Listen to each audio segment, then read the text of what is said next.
Oh, yeah. You bid me hold my peace, yeah. And for a while, my sorrow cease. Forgetting the embarrassing pain beyond my years, fruitless tears for fruitless years. Not but pain remained. Life beats for me a melancholy strain.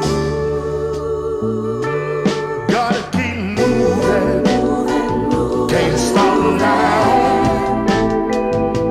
I gotta keep moving, can't stop now. My heart keep beating time.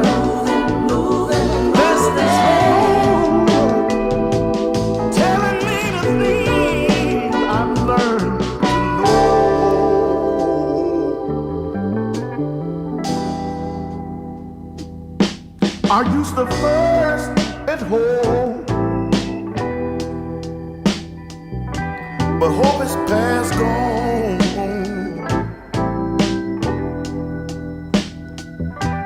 So cold my heart, unclose the hope and peace. Only sees relief. Not but pain remain. Life beats for me a melancholy strain. Gotta keep moving, can't stop now. Gotta keep moving, can't stop now. My heart keep beating time.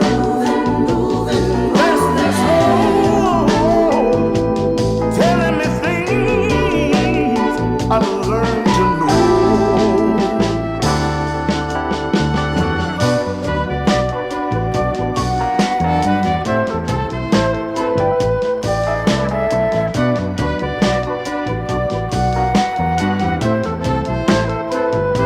My heart keep beating time, fast and slow, telling me things I've learned to know.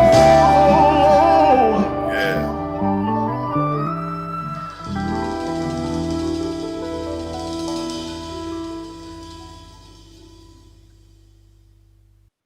Hey everybody, this is your main man, Mr. Sugar Ray, live at the Suga Shack, trying out this new microphone, AKG, did it up, trying to get all podcasting perfectano and all that good stuff, whatever. Hey, it's Tuesday, y'all. Thank everybody being here. Let me see, we got Jeannie Whoopi Kitty Baker. I like that. You know her? Kid say he knows her. Jinx, I'm your biggest fan, Sugar. Nancy Lee Putkus, how you doing from Spain? Clip McKeys, my man Sugar. I got some new people here I never heard of. Joffa Robles, what's going on? Deb and Crab, how you doing? How's Wales, baby? She says cold and sunny in Wales. Brr. Thomas Hayes, how you doing? Frederick Lawson out in San Diego, how you doing, baby? Chris Cook, how you doing, gorgeous? Michael Barossa, what's going on from Montreal, Canada? Aaron Joy Sarkar, you need to meet this young kid if you haven't met him. He's all the way from Mumbai, India. Great guitar player. I met him with me, Tommy Castro, Beth Hart, and I can never remember that young man's name. I'm going bad, seeing out in all day. Anyway, Aaron Joy, he had a great blues band out in Mumbai, India. I need to get some music for him so I can play it for everybody. Bob Mosher, Highs Cape Cod. Bob, cruising by Blues on Blues Patrol. You're on the Blues Patrol. Right on, Bob. Bob's been a long time listener. He comes in every week. And they got the virtual tip, Joe. I'm going to put that up because your tips do help. You know, I don't ever ask. Once in a blue moon, bring. I saw that picture. I'm gonna get you, girl. I never do it very much, so it does help to pay for all the stuff that we use for the show, and I appreciate it. Whatever, 2 pennies, 3 pennies, nothing. A smile, a hug, panther sweat. It doesn't matter. Just send us something. We appreciate it. Let's see, Ronald Vanderhay, what's going on? Railroad Run Oregon, bro. Ra- Railroad Run, Oregon. Okay, I don't know that one. Say, hey, Eric Sassaman. Eric Sassaman. When the video was just playing, it wasn't coming through my headphones. It was coming through the main speakers. How did that sound where you were? Okay, that was weird. I guess that's something new. Maybe we're using the microphone in the new headphones or something. Okay, as long as it didn't like it wasn't weird. Uh, okay, Bunny Burkett, aka Glinda the Good Witch. Hey, again, let me first off say thank you to Eric Sassaman, the Wizard of Oz, to Bunny Burkett, Tristan DeVito over at Magicians Media. Bunny, as you know, I call it Glinda the Good Witch. To Stephanie Gonzalez, prayers, thoughts, and love, and to my main man Jesse Rossoff, my booking agent over at the Mint. To everybody, and to Mr. Eric Korn from 40 Below Records, my record producer, writer, blah, blah, blah, blah, all that good stuff. Dr. Seuss hats, he got them all. He wearing them all. I did get the co-write on this last album, and that's the way it goes sometimes when you're under contract. But he's doing a great job. He's taking my ideas. I think the album did great. The album was nominated for a Grammy. You can't beat that, baby, with a stick. And the new album is even better. I think we're going to release that in January. And the working title is called Misinformation. Yeah, we were going to release it last year, but I think you guys are going to dig it. You're going to dig it. Happy Easter to everybody. And I hope everybody's enjoying it. I'm kind of out of it a little bit today, man. I don't know what it is, but I'm just having a good time. I got Kid Andersen all the way from Norway. He came in on bobsled, slid in slideways, baby. He here. So it's all good. So check this out. I find this that night. I like to bring you guys new music. I have to be careful because Facebook, which is why I keep saying, you guys, go over to my YouTube channel. It's in 4K digital. The audio is better, and YouTube does not kill you for playing great music. YouTube. And you can get that link on my website at sugarrayrayford.com. Go check that out. That's a direct link for all those that are on Facebook, because this is holding us back. Originally, I wanted to give you guys brand new music every week or introduce you guys to somebody you don't know, including my good friends who are here in blues, because there's a lot of these cats you guys just don't know, because it seems like the blues we've gotten very regional, very regional. There's a few of us who kind of get to go and kind of go all over, but there's a lot of really good artists that who haven't made that leap yet, who are just regional, that I think you should know. But check this out. This is called the Pokey Dance. All right, that's enough of the Poke, but I want you guys to see the Pokey Bear, baby. Southern blues cats. There's a whole nother scene that's going on, this underground Southern soul blues scene that a lot of people not even hip to. Everybody talking about Americana and all this other stuff, but I know a bunch of cats that are playing on this underground Southern blues soul thing. And it's like, it's blues, it's R&B, and it's hip hop all mixed together. And it's a really cool thing. I played one a while back for you guys. And that video right there, you guys got 8.7 million views. Think about that. That's pretty good. 8.7 million. That ain't bad at all. And right now, I want to throw something a little more. I keep asking Eric. He's backstage. My producer. I ain't gonna say pseudo producer. He producing. Eric, it's weird. I just want to make sure, because none of this stuff is playing through the headphones or the mic. It's coming out live in my house stereo system. So I want to make sure that everything sounds good. Okay, right on. All right, and so you're not getting any feedback, any slap back. This is new, you guys. Eric is the one that keep trying to push me to do all these new things. So how do you guys think I sound with this new microphone? But we trying to make it do what it do, baby. Make it do what it do. Let me put up some more of these Nancy podcasts. Tina, how you doing? 40 Below Records. My man Eric Korn, of course, yeah, baby. Kim, how you doing? Julie Richardson, I hope you getting better, baby. Hope you feeling good. We miss you. Somebody said, Thomas Hayes said he's doing his recliner dance, baby. The recliner dance. And again, happy Easter to everyone. Hope you enjoyed your Easter. I hope you did. I got a couple of videos I want to show. Matter of fact, I'm gonna show this one right now. Check this out, y'all. And then we're gonna get talking, because we have coming up the question of the day.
bad for a young Norwegian. Kind of like my friend when he brought his girlfriend home to his folks who were originally from Mississippi, living in Cumberland. She cooked collard greens for his mama, black, and she told him like she cooked pretty good for a young Caucasian. This is my guest today, y'all, Mr. Kid Andersen. He's a bad mother. Not only that, the first cat at the time I met the cat, it was nice to see somebody my size, but he was just good damn people. Come on. We get tired of seeing all these little guys in the blues. Sometimes us big guys like to step out too.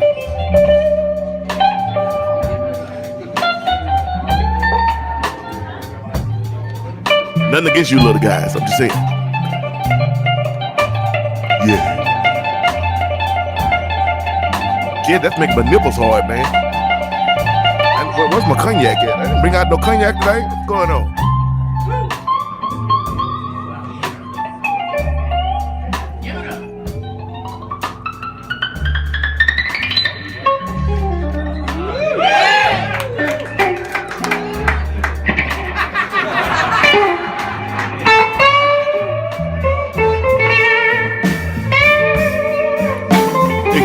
On the second guitar,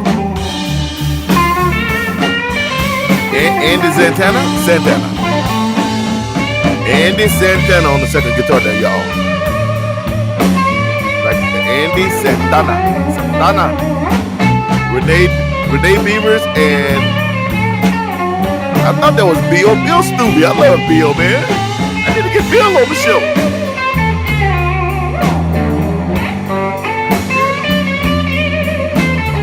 They can't hear you, so I was just asking you questions. I'm gonna bring you up in just a little bit, though.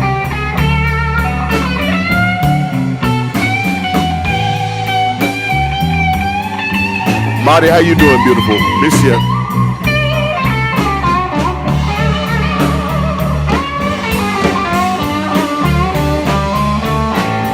Thomas Hayes, yes, that is from Cadillac Zach's over at the Maui Sugar Mill. I love those folks. I originally was supposed to take over that jam when I left. A career.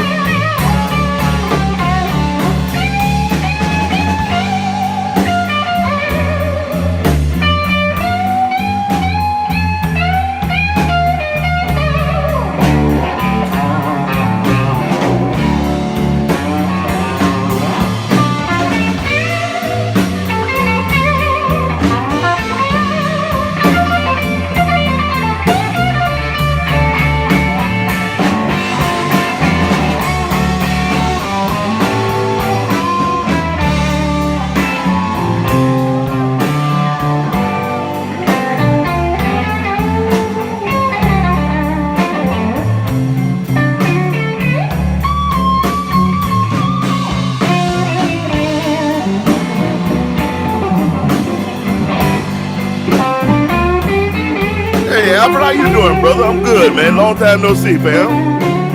How you holding up doing all this craziness?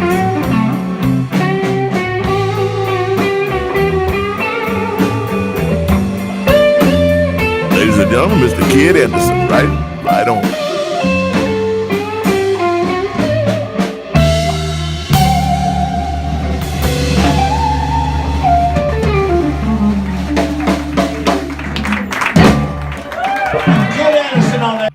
I wonder why. Yeah, that's a great one back there. That's my man, Kid Andersen. I love that cat, man. He's in Norway visiting his folks, and I think as always, because he's just like me. He's like a woodchuck. He always chucking wood somewhere. He's also over there, I think, recording the album. He didn't tell me who it was with, but we'll see if we can squeeze that out of him. Hey, listen, the question of today is, what is your zodiac sign, and do you believe in it? And I want to give a shout out to all the Aries and Tauruses here in March, April. So what is your zodiac sign? And do you believe in zodiac sign? I think my zodiac sign is the best. You know, I'm an Aquarius. That's just the way it is, baby. Yeah. February 13th. What is your zodiac sign? Tell me what's going on. I'm sorry, I keep looking up here. You know, I got this giant screen up here. I got the computer sitting on ice packs. It's already 90 degrees in the Sugar Shack. I got the fan going. I got all the windows open, and I'm sweating like a run. I better not say that. I'm sweating, baby. So we're gonna make it do what it do. So hopefully nothing blows up. What is your zodiac sign, baby? What is your? Somebody said Julie Richardson, Scorpio. Scorpio, it suits me. Yeah, I didn't know you were a Scorpio, Julie. I'm gonna have to rethink now. Pisces, Murray Luke, Pisces. Okay, all right. That's right, Eric. Eric, Aquarius, baby. That's right, damn it. Aquarius rule the world. This is the age of Aquarius. Emile Debroge, hello from France. Beach Blues Festival. Oh yeah. Do you remember? Oui. I remember. Bonjour, madame. Bonjour. Ça va? Oui. The Oui Blues Festival. I love that. I had a great time. Terry O'Donnell, April 2. Terry. Okay. I ain't messing with that. Aries. Yeah. Aries and Capricorn, the stubborn ones, baby. What is your sign? What is Tina? Well, you're a Virgo. Virgo's all right. At first, I just said Gemini. I don't mess with them Gemini. I get afraid of those Geminis. Geminis can be two-faced at that time.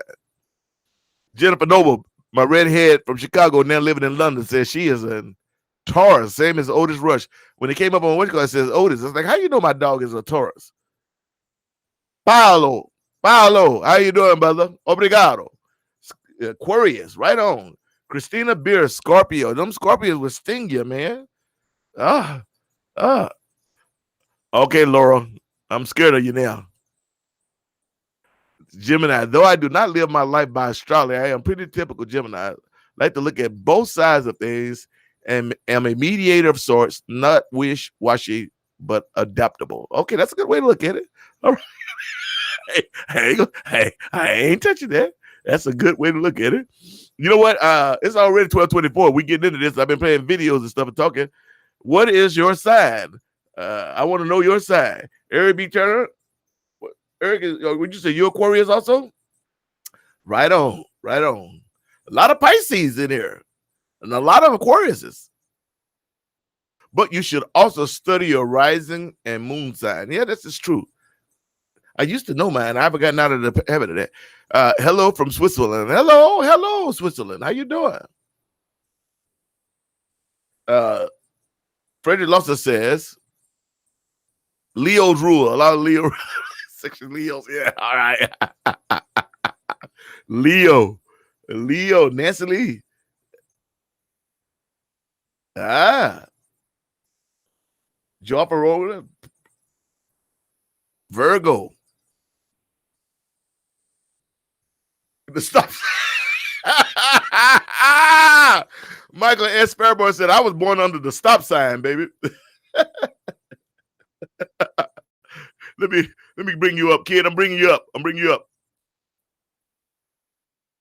You be coming up in just a second. There he is. Hey. Garrett Nord Anderson. Capricorn. Is a Libra. Are you a Capricorn? I'm Capricorn. Oh, just like my mama and one of my brothers. Y'all the most stubbornest damn people. Boy, y'all good people. It's not true. No, argue that. Y'all good people, but if you dig your heels in, you are not moving the Capricorns and Cancers. You ain't moving them. It's not true, and I'll argue that forever. Thomas Hayes, I was born under a bad sign. All right. Born under a bad sign. Evelyn Hayes, Leos always think they rule, but they don't. Evelyn, what's your sign? You talking smack. What's your sign? Evelyn Hayes, come on. Hey, kid, how you doing, brother? I'm doing good, man. I'm pretty good. It's a little, I guess I shouldn't complain. It's a little cold over here, but... I was about to say over there in the frozen tundra. Yeah, it's been very windy. But really? Yeah, but it's actually colder than it was when I was there last winter or this winter. But hey, I'm doing all right. When does it? I can't. I go to Norway all the time. When does it actually start getting warm? Well, I'd say by May, June, July, August. Regular summer months. That is very nice. It can have a very nice summers here. Yes, you can. I've been there in summers and winters. And you know how it is. It stays light forever. Yep, I love that. I love the fact that it's not overcrowded. I love the fact that it's green. I mean, Oslo is a city. Yeah, What's that? You should see it now with COVID. Yeah, I'd be afraid. Really I mean, not overcrowded. Wait, there's only 5 million people in your country, and then everybody lock up. I can only imagine. I can only imagine, man. I can only imagine. We could probably take over, just you and me.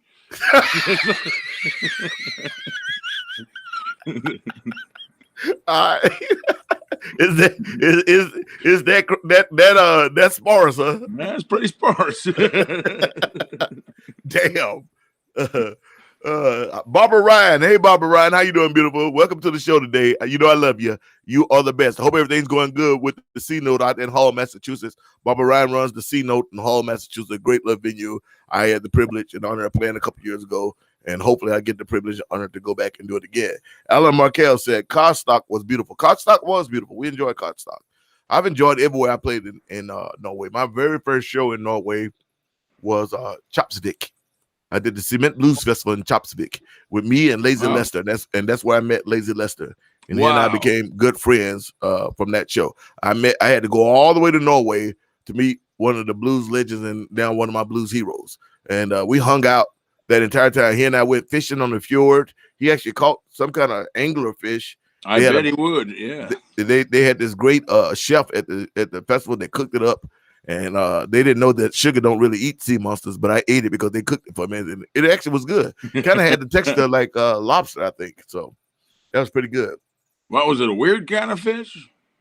It's an angler fish. You know, the angler fish are those ones way down on the bottom that they have a bioluminescent light on the end of a long type of stick on their head. So it makes He caught one of those? Yeah, with big teeth. And so it's on the bottom, so fish swim toward the light, and then it gobbles them up. It's called an angler fish because it lures with that lure on his own head.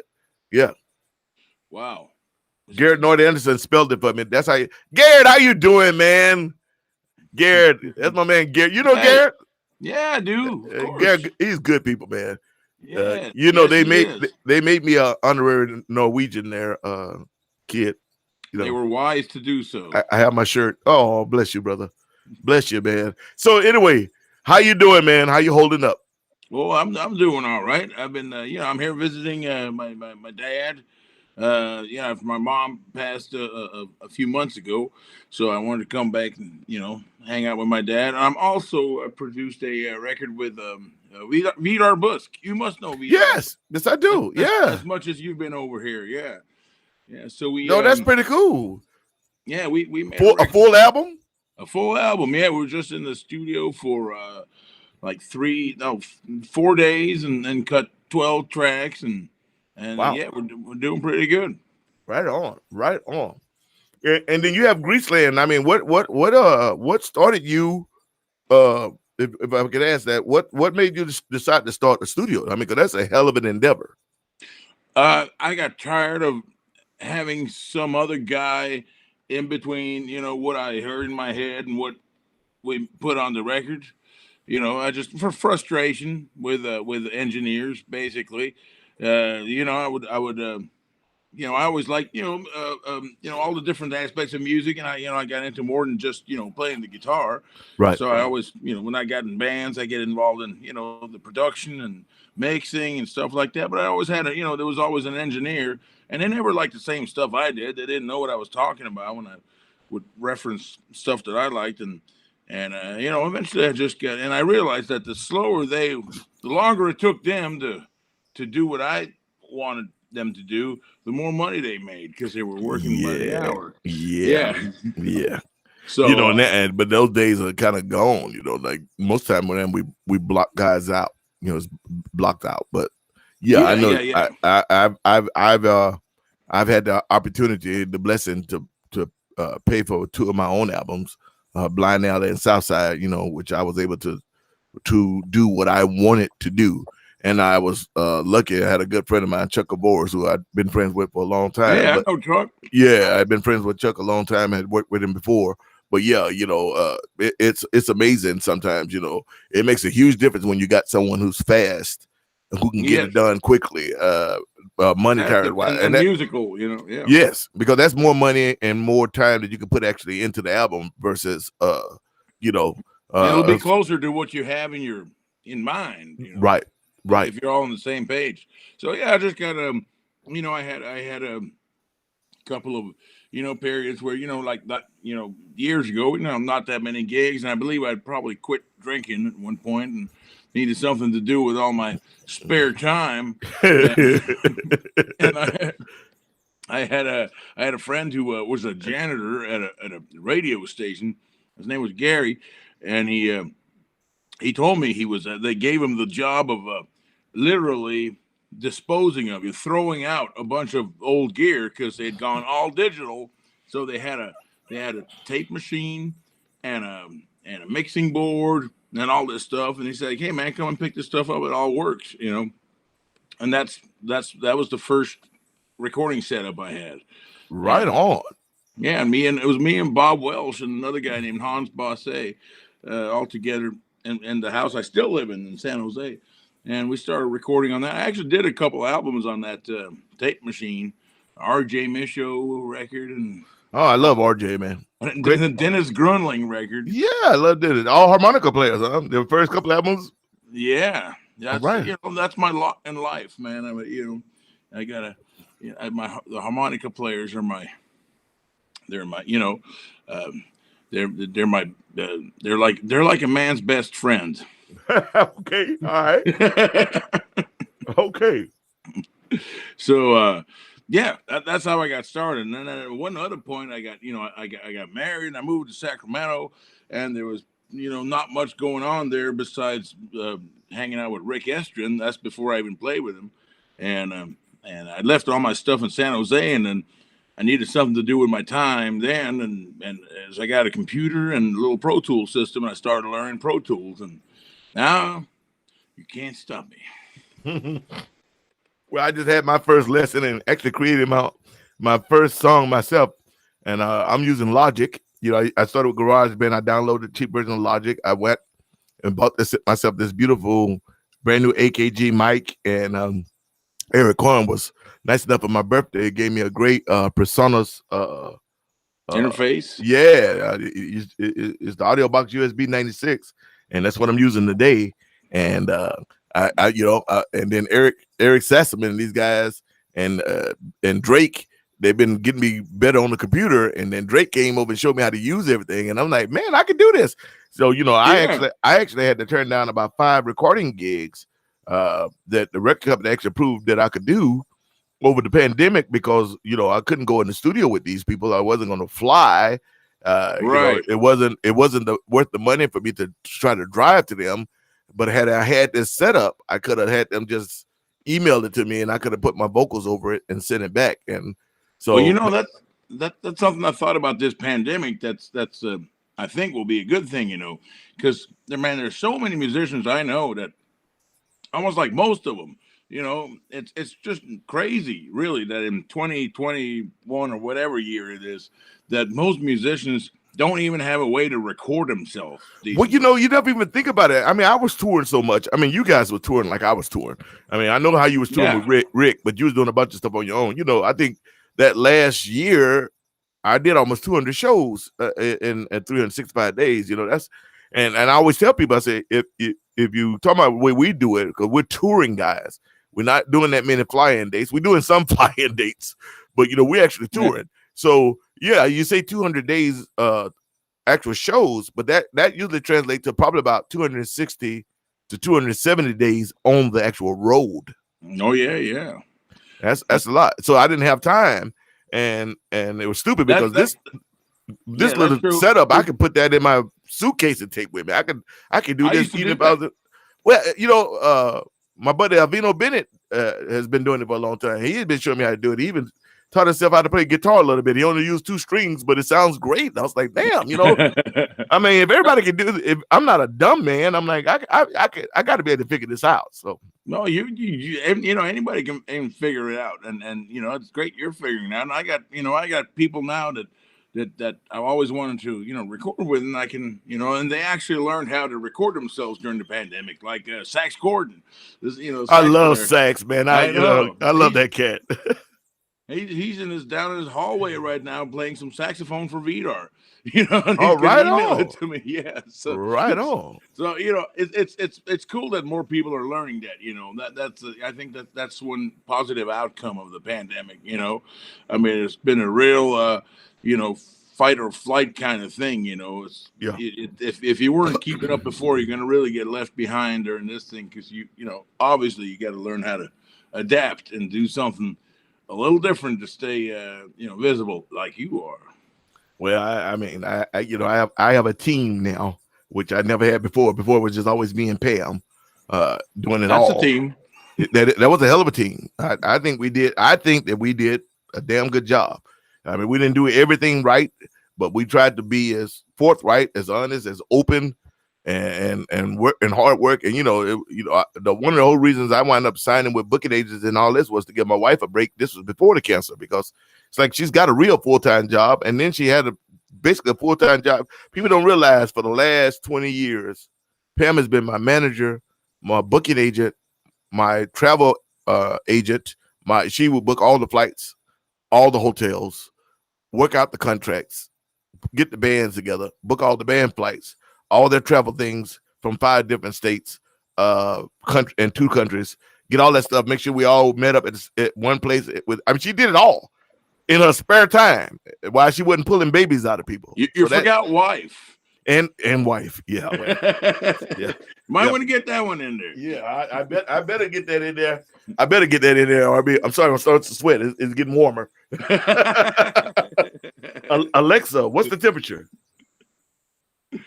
Right now, it's 85 degrees Fahrenheit. Wait, so it's 85 outside. Aha! In here it's probably about 95 because I got a tin roof on this wooden shed. I put a tin roof on because tin roof works better out here in the desert sun. They don't get destroyed as quick. But I don't think I've ever seen you perform without sweat pouring off you. So this is your natural habitat. Yeah, you're right. You're right. Hey, let me ask you, and I know you probably don't know because I don't know. How many albums have you done, brother? Just like you said, I don't know. I don't know. It's crazy. I mean, I want to. I feel like it might be somewhere around 150 or something, but I haven't counted in a long time. It was fewer last year, but I did some good ones last year too, and some good ones this year. I don't know. Yeah, I don't know. I don't know how many. It's gotta be, about between 10 and 20, a year sometimes. So it's over 100. I know that. I mean, not all of them are got Blues Music Award nominations or Grammy nominations. Yeah, but it's not always about that. That does help our career. But sometimes it's about the music. There's a lot of great music out there that does not get recognized. Again. Well, I try my darndest to not have to not get into working on something where if I don't like the music, if I don't like the music and like the people, then I'm good. Then I'm good. If I'm doing something, I'm just doing it for the money, and I don't like the music and I don't like the people, then I'm gonna feel like I got a job. And that's the last thing I want.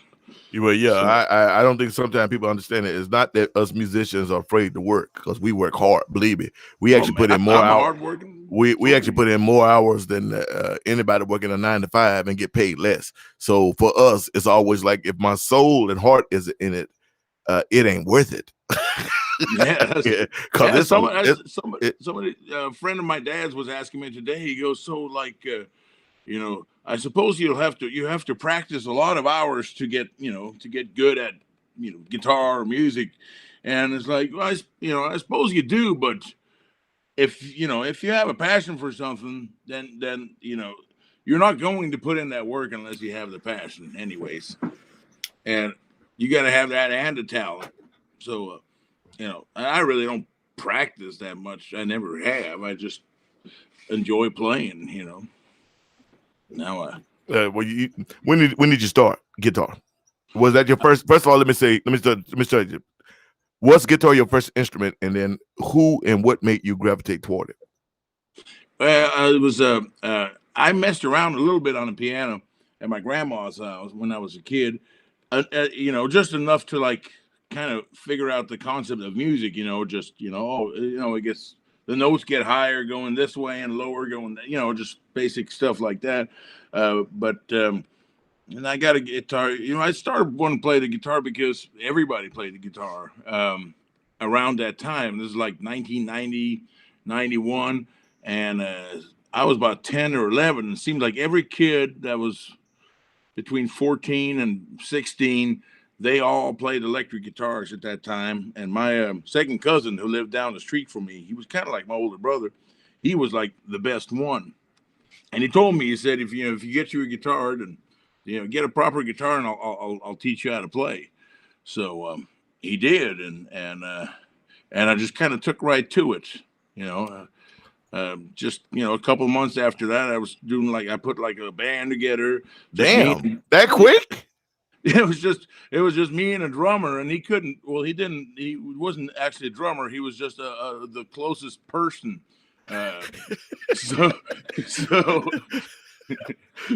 so I had to learn how to play drums so I could show him, so that's kind of how I got started. I just, I can't trace the entire process, but Right. it was but I got into it, just with all 4 feet and also all the other instruments too. Just at the time, I was from a very, very small place. It was just there was nobody to play with, so I had to teach people how to play out of necessity, so I would have someone to play with. So, I suppose it helped me later as a producer and stuff, because I'm no stranger to just if I got to show everybody what I want them to play, then I can do that. That's pretty cool. That's an amazing thing. I don't know. I don't know if you even realize how big that is. That's huge, because that's what Prince. I do prefer it when they think of stuff that I wouldn't think of. But Prince used to do that. Prince Nelson. Oh yeah. People don't realize that Prince plays like 9 different instruments, and that I know. Yeah, I mean, probably a lot of his records, there's nobody else but him. But him. And matter of fact, I always tell the story, or maybe I haven't told it here, but when he got his first record deal, I think he was 16. He had these great albums. I think I can't even remember the songs. I remember that first album though when they put it out, because he's basically naked on a Pegasus and his hair is flowing back. I had that record. Yeah, that was Prince 2. That was the second one. Was that the second one? Was that the second one? On it. Yeah, something like that. It was crazy. But people don't realize that when they brought his demo in, I can't remember the guy who was his manager, but he was his manager for a long time. When he brought the demo into the record company, they listened to the demo and they were like, "Yeah, man, they sound great. Let's sign them. Let's the album's already done. Let's put them out." And the manager was like, "Oh, cool," but at the same time, he was freaked out because he didn't want to tell them that there was not a band. It's not a band. It's this 16-year-old kid playing every instrument on this album. Yeah. Right. So that's when they put together the Revolution. They literally threw that together in a 4 and 5 day period, so that the record company didn't freak out that it was just this 16-year-old kid playing everything that they loved. They had to manufacture people. and that band stayed until he finally got where he was big enough to have enough power, and then he started the New Power Generation, the band that he wanted. Isn't that crazy? Yeah, I believe it. That's some crazy stories out there. Hey, your bass player Alan's saying here he is, man. Alan Markell. Yeah, he was talking about Something Sounds Better. Oh, he says he liked the videos we did during the pandemic. Yeah, I enjoyed those, man. That was cool. I got into this it's like a new format. It's not making a record, and it's not doing a live show. Although sometimes I do a live show, but it's like something in between. It has a little bit of both elements in it for me, and I'm way into it. Check this out. I kind of dug the lockdown for a while. Well, you know what's so weird is, man. It actually, and God forbid, sometimes I say things and I don't have the vocabulary to say them without offending people, and I'm not trying to offend anyone. But the lockdown was actually a blessing for me, Uh, I was Yeah. it was a blessing and a curse. Blessing because I was able to be here with my wife, going through what she went through, and I needed to be here every damn day. There was Yes. no way I could have gone anywhere to play. I needed to be here. Secondly, I was mentally and physically exhausted. Well, I me had been, too, man. I didn't realize I had basically been on tour for almost 16 years straight. I hadn't taken a break. 16 years I had been I, pushing and with no downtime. I mean, there was zero downtime. I mean, the only downtime I had was 2008 when we had to let go of the ranch and we and Kizzy's boys went and played a tour in France, and we came back, flew into LA, and Pam and I were homeless. I remember we think like oh. we got money, but we're homeless. We lived in the Bonaventure Hotel for like 2 or 3 months. That was the only time, and since 2002 Yeah. that I've had that amount of time off.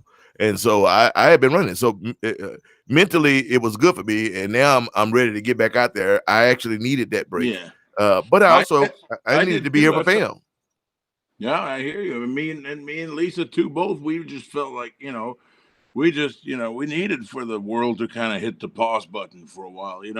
And I realized, when this stuff happened, is that everything I've done for like the last 10 years, anytime somebody's asked me to do anything, it's been, let me see if I can squeeze it in, you know, and for once, man, I had, we had time, and of course, you had all these ideas about, oh man, I can get all this stuff done and all this stuff done with all this time, and then you end up getting not a whole lot done, but I dug the pandemic at first, and I'll tell you what, the first time I really felt genuinely like sad and teary eyed, thinking about how much I missed playing, was when I saw you and your band with Alan and Drake and Gino and everybody, and Lavelle, and you guys did some show in like from LA or some live Oh yeah, stream. we did that Pershing Square thing. That was the first time that we played. That first time we had all been in the same room I in 4 know, months or something. I Yeah, know. yeah, I watched it, and I just felt like I just remembered, it goes, this is kind of like sitting in the, backstage tent after, watching you guys play after us on a festival, and, eating, some half-assed barbecue and watching you guys play. It's like, wow, this is like the same thing. And I was just, I missed it so much. That's really what I missed the most about about the road. It's being on stage is great. Uh, Playing for it's all great, but just the people, yeah. running into the people like you guys. I mean, we've run into each other so many different times over the world, and it's always so damn cool. I mean, I love hanging with you. I It's mean, the best feeling, man. we've It's sat like, in together. I mean, that part is the part. That's the part. Yeah, I missed that. I missed that. I was thinking like one of the last shows we played, we were somewhere in France, and we had did this tour. And it was like the first tour I think it was that we had done when we were with Rick Booth and Intrepid Artists. Give a shout out to those guys. They did a great job for me and treated me like gold. Rick Booth, if you're out there, I love you, man, and I I appreciate hope they're you. doing all right. I hope they. Well, I got a I message know they from him. got some challenges. Yeah, he did. I got a message from him the other day. Some of the shows from 2019 are rescheduling for 2022. Or they still trying to hold those shows, which is kind of cool. But yeah, I know that they had some. All the booking agencies they hit just as bad as we did, because they don't make money unless we're making money. And Oh yeah. I forgot what I was about to say, but I totally forgot what I'm about to say. That's what happens when you get old. I told you, man, that show was it moved me, just seeing you guys was like, it just made me realize how hurt I was that, we can't do that anymore. We couldn't be on a festival together anymore and hang out like that. And then I actually got to a point watching it where I started thinking it was kind of insane that they even let us ever do that thing at all. Yeah. You know? Well, I was always, you know, what's so weird is I was always acutely aware of that. I was always, and I am always grateful whenever, you know, I always tell the band, like, you know, I get some band members who've been doing it so long, they get complacent. And I tell them, I say, hey, man, the fact that you're going somewhere that most people save up their entire life working 9 to 5 to go, Yeah. you're being paid, your way was paid there, you're being paid, people throwing you adulations, and you getting to go and see that someone has worked for 30, 40 years to get a chance to go, and you're going for free and being paid to be there, you know, enjoy it. You know, I had a couple of band members I used to have to yell at because they would just, I would be like, dude, do you realize where you're in fucking Norway? You're in Svalbard. We're in freaking Russia. We're in Lithuania. We're in Canada. We're wherever. And I'm paying you to be here. You got a free flight, free hotel room, food, and you getting paid to be here. Yeah. Shut up and get out of this hotel room and walk down the street. You know, sometimes, you know, but it's just because, you know. Hey, yeah, it's fun to complain too. I really hate people that complain. I hate it. That sounds like a complaint. Yeah, that is a complaint. That's a complaint. I like people who take the time to realize the situation they're in, and I think that is the difference between us that wind up making it and those of us that don't. We get too grounded in self and not really being aware of.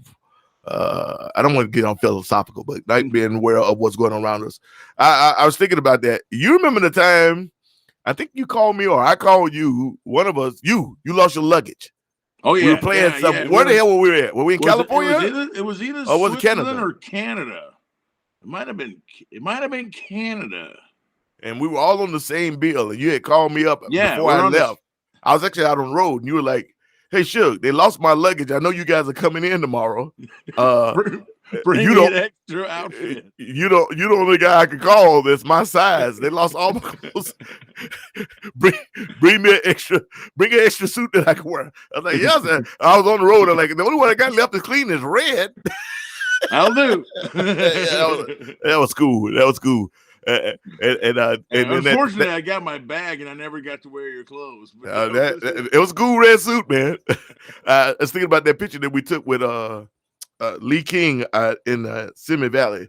That was great because Lee looked like a little munchkin between us. I want to play something else before we go. Again, the question of the day today is, what is your sign, and do you believe in your signs? Yeah, that's the question of the day. My guest is Mr. Kid Andersen, y'all. One of the greatest musicians and just good damn people. And Kid, when did you start speaking English? Well, I suppose I might have been about 8 or 7 or 9. You know, in Norway, you've been to Norway, you know. Yeah, everybody. Yeah. Unlike you know, and you've been to other countries too. Unlike America. Go ahead and say it. You go. No, I'm just gonna say that, you know, if you go to Germany or France and you turn on the TV, you're gonna see everything's gonna be in French or German. They're gonna dub everything, right? Right. When you go to Norway, they're gonna show all the American TV shows and movies in English. You know, so I think you know, and that's what I used to watch on TV. So I started picking up English. I was probably about 7 or 8, and I think it's an advantage here that we actually hear it all the time. You know, you hear English all the time on TV, and you get better at it that way. So I think now they start teaching you English when you're 6, but I might have been like 8 or 9. I don't think I started learning it in school until I was probably about 10, but I'd already started learning it on my own from TV and reading stuff and being, you know, and mostly just reading about music, stuff like that. Right. And music, listening to music, the lyrics, you know, trying to figure out what people were saying. Because, well, you know, Japanese was like that for me. You know, I joined the Marine Corps, and the first place they sent me was Japan.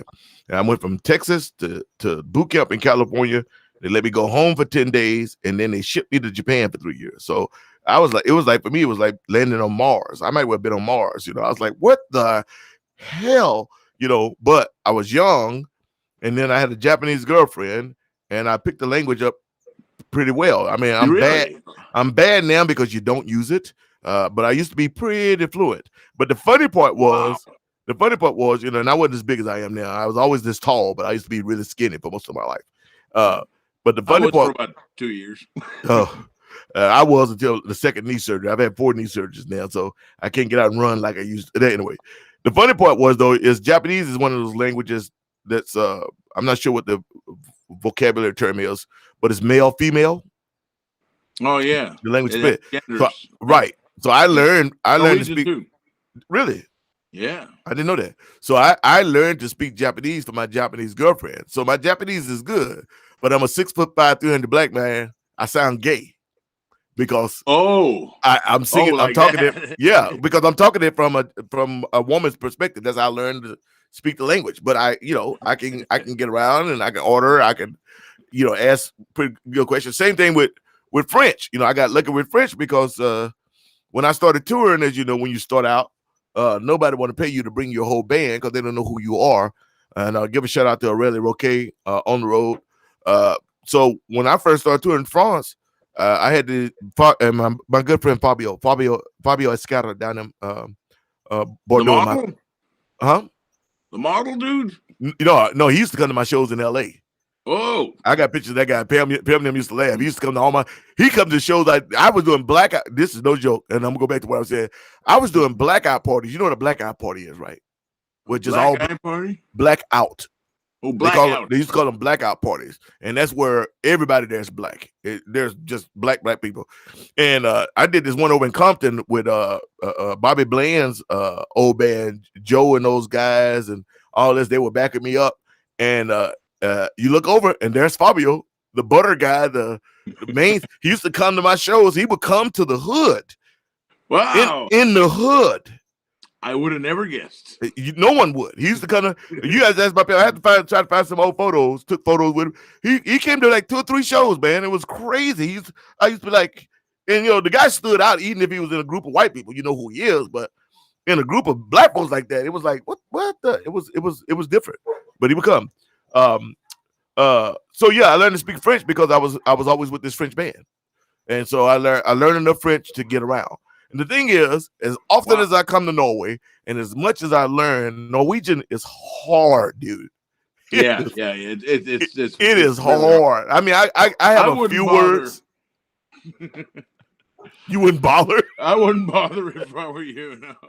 Yeah, but I'm there all the time, so I want to be more. I want to be able to say more than tusen tak or tak or good or Pullerspice, or I want to. Hey, that's right. I got going. Yeah, you got some Pullerspice going right now. Yeah, Pullerspice, y'all. Basically, that's sex hair. What your hair look like after sex, Although I look like that from regular sleep. Yeah, I look like this from regular sleep. Yeah, there you go. I just get up in the morning and take a little. Who knows? Take a little Vaseline and slap it and keep stepping. Let me play a video. And then we're gonna come back with my guest, Mr. Kid Andersen. Y'all, Kid, you can stay on the screen. All right, there I am.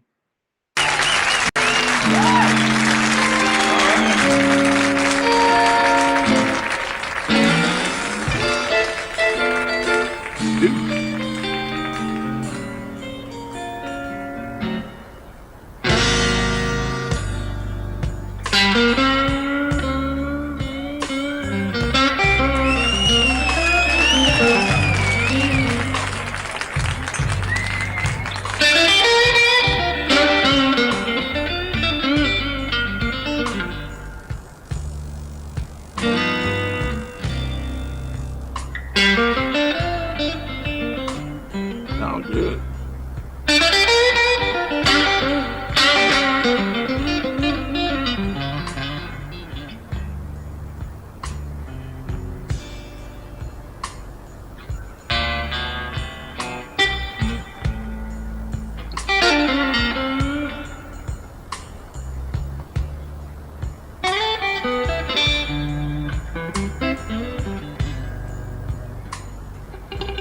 So I do get around this.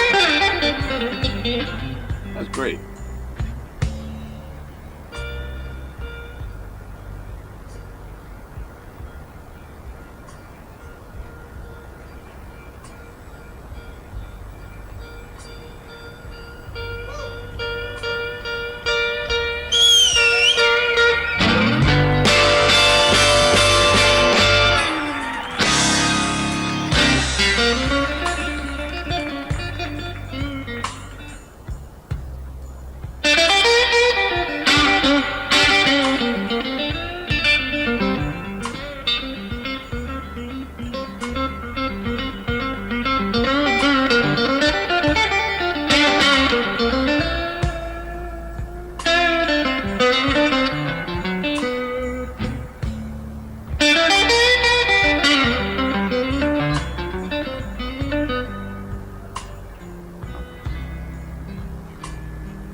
Yeah, bad cat, man. I first met Duke. I was doing some show somewhere in France. I can't even remember where. But on that particular gig was me, Kirk Fletcher, Erkan Oostebea. I've never heard anybody say his name that way. Well, that's how you pronounce it. You know, he's Turkish. You know, he's from Germany. He's from Turkey. It's Erkan Oostebea. It's Aircon. Yeah, everybody just say Erkan. I always say, Senor Erkan Oostebea. You got to get the in there. I remember that. Anyway, we met Duke that night and hung out with Duke. And then after the gig, we all went to this little club. And I won't mention the French guy's name because Duke got upset because the guy was playing too loud. But we jammed all that night, and finally Duke got so pissed off because this French guitar player was playing so damn loud. In the middle of the song, Duke literally just unhooked his guitar, picked up his amp, and walked out. I was like, man, you know, I love the old cats. They just don't take no crap. I love it, man. I love it. It's like, wow. And then the guy was feeling all weird because he was sitting there like, hey, you know, Monsieur Duke. Duke was gone, man. Hopefully he learned something. I hope he did. You know, there is a etiquette and there's a right way to do things. So check this out. Here's one more before we take a break or whatever, and I'm gonna move in. No, it's me.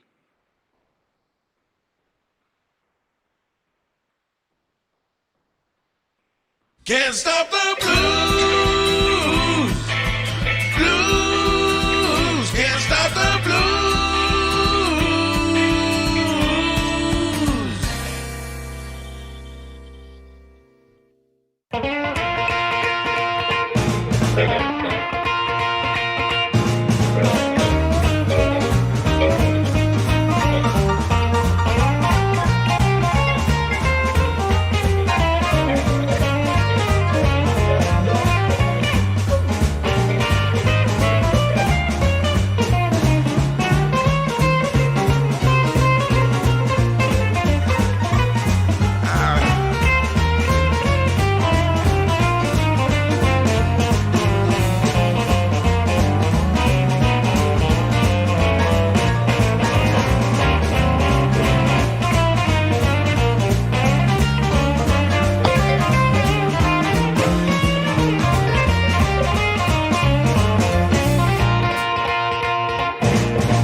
Georgia court.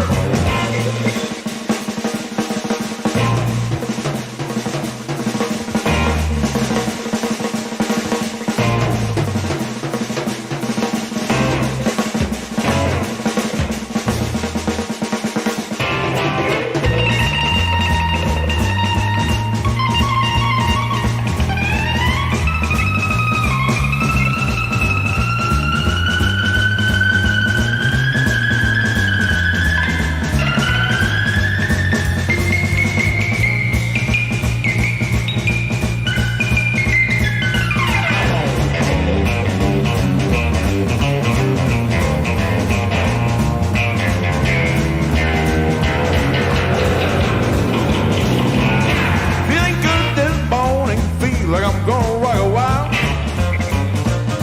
Feeling good this morning, feel like I'm gonna rock a while. Come on, boogie with me, baby. You know the stuff is still in style. Let's do that intro, eh?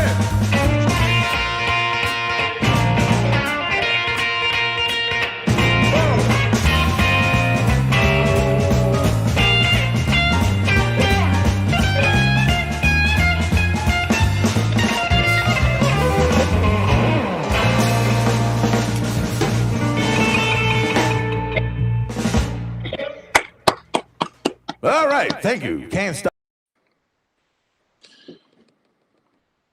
That was oddly metaphysical. I can't hear you. Turn on your. We can't hear you. Sorry, I said that was really cool, man. That was really, really cool. I picked that up. That's how I was muting myself so we wouldn't get so much of the, because when you put the phone up there, we were starting to get feedback. So it was going back and forth, and so I didn't have the sound on my phone. No, it was coming from your whatever you listened to. Because normally we always tell people to put headphones on. I didn't tell you to do that this time, but it's okay because It's a little late now. Yeah, it is. We can hear the playback. We can hear the playback on you, but it sounded good. It sounded damn good, kid. You're a bad mamma jamma. I love you. I appreciate you. Too. I respect you. You know, I miss you. I miss you too, man. Yeah. I miss you too. Matter of fact, I was thinking, what album was that? You came down and played the album with me when Randy was still alive. We did. Yeah. Was it Dangerous? Was it on Dangerous? Yeah. That was the name of it. Yeah. You threw down on that, man. I remember that. I played. I forget the name of the song now. God, I can't It was even. a Game Mouth Brown song, I thought. I'm gonna tell all you women. Christian Blues, was that it? Was that? Let me see. I'm gonna look up real fast. Give me a second. Matter of fact, it's one of the few albums that I did. Oh, good knowledge. Yeah, he's good. Yeah, that's one of the few albums that I have up on my wall that I didn't, produce. I just played on it, but they sent me one, and I was like, that.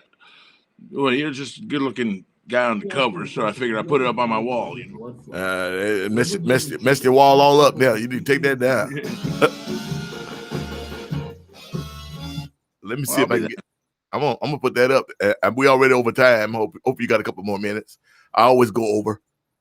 Yeah. Oh, over what? What's next? Yeah, no, that's what I say. That's what I say. Let me put this up. Here's one more, Kid. I'm gonna get off. We're gonna do one more, y'all, and then I'm gonna come back with just one more question for Kid. Today's question of the day is: what is your zodiac sign, and do you follow your zodiac sign? Do you believe in that stuff? Check this out. What you gonna ask me? That's no. Oh. Hey, y'all. Here's me and Kid, and I can't remember who all was on this, man. It was me, you. It was Jimmy Bott, Willie J. Campbell. Willie Campbell. It might have been Fred Kaplan. Was it Fred? He was there. He was. It might have been somebody else on this track. That's all I remember right now. I remember there was that bald-headed trumpet player playing in Conan O'Brien's band, and Ron Jubila. John Piner, my man Piner. He actually played on my last album also. Pender. I always say Piner. Yeah. Mark Pender. That's it. Yeah, and well, hell, there was a lot of people there. It was like 35 people at that session. That was a huge session. And Jeff was rotating everybody in and out. Yeah, Jeff Fleenor. Yeah. I think the studio had a waiting room. Yeah, it did. Because Larry Mudd was there, James Harmon, Linwood Slim, shit. I mean, excuse my French, everybody was there. That was a West Coast Wayne Doodle. And there's pictures somewhere. Someone's got to have pictures because every West Coast cat there's a picture from there that I've seen sometimes. I've seen it a couple times. I haven't been able to pick it up, but check this.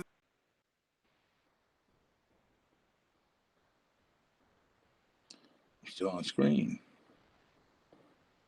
Come on. This is one of the best albums I ever did. I think straight blues. There's some covers here, there's some originals, but I think we kick butt on this album. Check it out. I like it.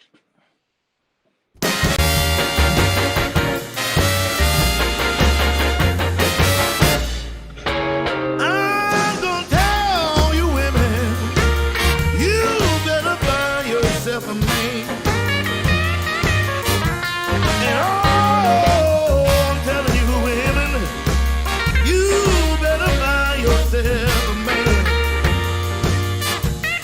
Because the depression is coming, honey, and you're gonna need a helping hand. Now all you ponytails, TV mamas too, yes, you running around bragging what your man can do. He say he makes plenty of money and he spends it all on you. But if he keeps that up, he's gonna be in the soup line too. Depression blues. And I hate these depression blues.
My mama fried it hard.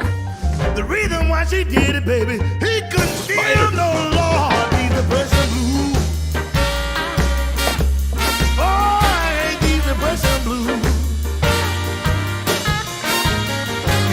Oh, people, I hate these depression blues. I'm gonna tell all you women, you better find yourself a man. And all you women, find yourself a man. Because the pressure is coming, honey, you gonna need a heavy hand.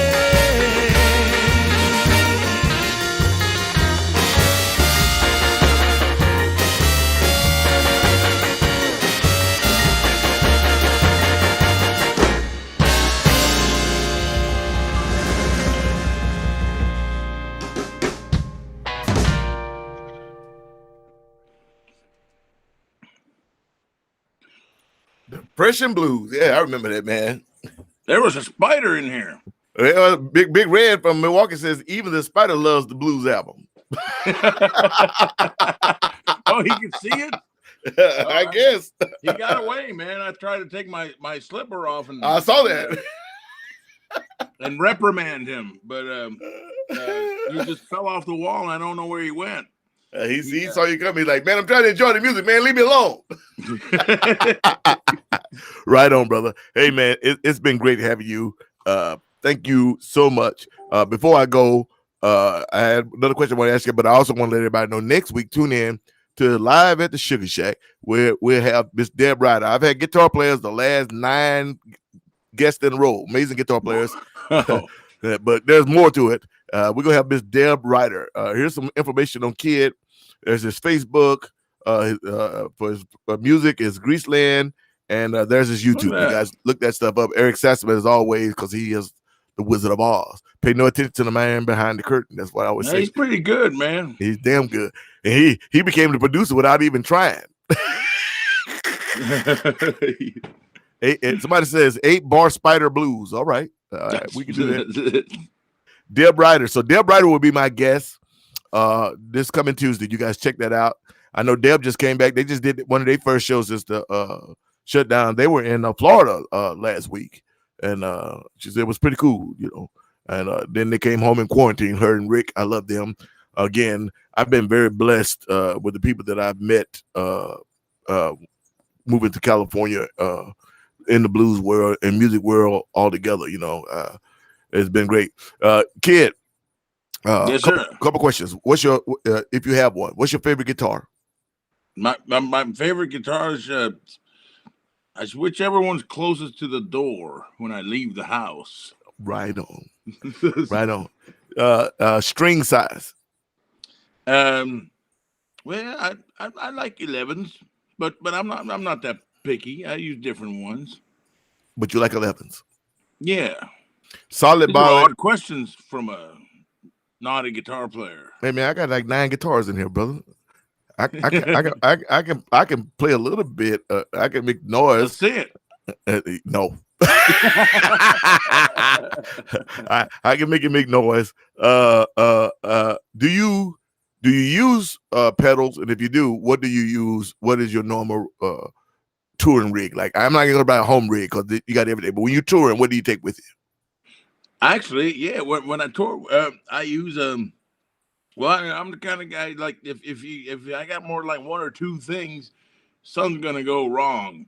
So I'll I got a Line 6 thing that it doesn't do the amp stuff. It just does the does effects. And I used to have an M9, and now they got a new one that I got, but I haven't learned to use it yet. Although that was at the top of my to-do list at the beginning of the pandemic. I still didn't learn to use the damn thing. So this is called Line 6 M9. And you know what I like about it is like 90% of the time it's off, and it doesn't change the sound. But I sometimes use a little echo or even a wah-wah on some stuff, and mostly I use it for magic tricks. Okay. Like I'll hit the looper and then just do some kind of unexpected move with my with my hands, Right and on. that kind of stuff. But yeah, I'm not like anti-pedal or nothing like that. I'm just pro whatever works. That's pro, bro. I wish you could give a class to teach more guitarists that. That's being pro. You don't need 19 pedals because something's going to go wrong. As a front man and band leader, I can tell you, I've had a lot of guitarists play with me. And when I see a guitarist show up with a huge pedal board, I know somewhere in the middle of the damn show, either I'm going to step on it or I'm going to look over to give them a solo and they're going to be bent over playing with a damn pedal, trying to get it to do something. So that's the main thing, Sometimes, when I was young and I would watch like a video of myself, I would just notice I'm like fucking with I'm pardon my French, I'm just twiddling knobs too much, I don't want to, you don't want to do that. And the more stuff I got, the more stuff will go wrong. And so I have it's one pedal, so that's pretty limited how much it can go wrong with that. Although it can't. Well, that's the nature though is for all you guitar players and musicians out there that want to be pro. This is the nature of being pro. When something breaks, the audience and the what you call shit know. You find whatever it takes to keep going. That means if you got to plug into the house PA, don't matter. It's about the show. So right on. Last question. The PA. Yeah, sometimes it's great if you get a good sound, man. It's kind of a cool sound, yeah. Last question. Any particular amp that you are fond of, especially when you're touring? When I was like 12 years old, I started taking lessons from a real good guitar player, blues guitar player here in Norway. His name's Morten Omley. He plays with Jostein. They got a band together in Notodden at the Notodden Blues Festival. He was my guitar teacher, and he was the first guy I knew that that had a tube amp. He had a Fender Super Reverb, a silver face Fender Super Reverb, and Original? yeah, like the 70s, maybe late 60s. Okay. And that's what he played. And so I got one when I grew, later when I grew up, and I've had like every kind of amp and tried everything. It's just I'm not saying it's the greatest amp. It's just what works. Right on. A Fender Super Reverb, and you don't have to think about it anymore. I mean, in the studio, I have fun with a lot of different kind of amps and different stuff, and I got all kinds of pedals and amps and different ways of getting guitar sound. But if I'm going on the road, just give me a Fender Super Reverb, and I'm okay. And they usually have them in every festival. And what was that Albert King used to play through that refrigerator? That was a 6 cap, right? I mean, 6 speaker. Well, he had a Bassman acoustic amp later, but I think like back in the 60s at like the Blues Power, Livewire Blues Power, the Fillmore records and stuff. I think he might have played a Fender Dual Showman with a just giant cabinet. Wow. And I kind of love those for that reason, Yeah. But I think later he was known for playing the big solid state acoustic amp. It was called an acoustic amp. Really? I didn't know that. It had like a built-in phaser and some stuff. And Young Mr. Aaron Joy from India says Roland JC. Yeah, I've known a couple guitar players. Aaron Joy, they play with me with the Roland JC, and they don't play with and they don't play with me anymore. That's the tough one, I gotta tell you. That amp was built for keyboards. It was not built to be killing the lead singer. Yeah. I mean, Albert King, I've seen him play a Roland jazz chorus and sound fantastic. But that's because, but he'd turn up as loud as he wants, and nobody's going to yell at him because he's Albert King. Exactly. Exactly. I'm not saying that they don't sound good, but my God, that thing is like loud. As a matter of fact, when Gino was in my band, there was a few times he was going crazy with Marshalls and all this, and I said, okay, Gino, it's getting to the point where I'm gonna have to take you out of the PA. I mean, I'm over here screaming. And you can't. I know you don't hear me. You can't hear the keyboard player who got an amp behind you. And so then, of course, that started a war. So then the keyboard player amped up. He got bigger amps. And next thing you know, my right ear. Then Lavelle's playing harder. My right ear is deaf. Me, the bass player and the horn guys over here like, Jesus Christ. That volume wars, man. Yeah. I had to put a stop to that.